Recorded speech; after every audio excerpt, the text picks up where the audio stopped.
All men are created equal. All men are created equal.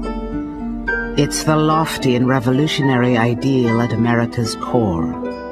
Yet it was written at a time when some inhabitants were held in bondage, and others were being dispossessed of their lands. How did American society justify unequal treatment based on skin color and national origins? How did it reconcile that contradiction? America created a story of race. We have the idea that it's somewhere written in stone that there are these fundamental differences between human beings. We don't realize that race is an idea that evolves over time, that it has a history, that it is constructed by a society to further certain political and economic rebellions goals. Led to tighter British control of the colony. It may also have hastened the movement toward a labor system based on black slavery. Some historians argue that the Virginia planters, fearing another insurrection by the frontier white servants, began to turn to Africa for laborers.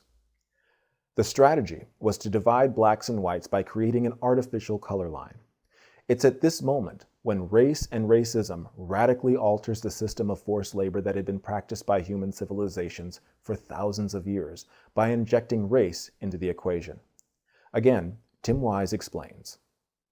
So there was no white race, but in the colonies of what would become the United States, what did we see in the 1660s, 1670s? We began to see that Africans of indentured servant status realized, as did the white indentured servants, the Europeans who hadn't even been called white yet, that they had a lot of things in common, like the fact that they were all getting their clock cleaned by the elite.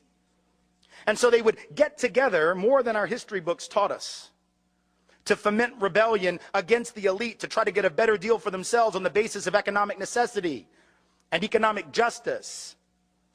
And what did the elite do? When you see that you're outnumbered by black and white folks who are penniless, landless, peasants, you have to do one of two things. You either have to kill them all, but you can't do that because who's going to work? Rich folks weren't going to.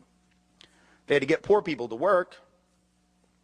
The whole point was to be a person of leisure back in those days. That was the goal, was not to work. So you couldn't kill them all. You didn't want to kill them all. You had to do the work yourself. You had to build your own levee, build your own house. No. Pick your own tobacco, harvest your own cotton. No, we're not going to do any of that. So you can't kill them, but you can co-opt them. And so the elite in Virginia, for example, in the colony, begins to give certain carrots to people of European descent, saying things like, you know, we're going to let you own a little land, not much, but just a little. And we're going to get rid of indentured servitude. Now you're free labor. And by the way, once you're free labor, you get 50 acres of land.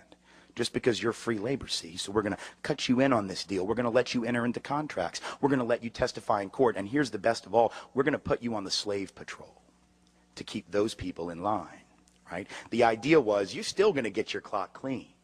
We still don't like you. We still aren't going to really empower you or change your economic subordination. But we're going to make you honorary members of this team, and you're going to help us keep those other people down. And so they got a little taste of power, and it did effectively divide and conquer those coalitions. Those rebellions began to stop almost instantly.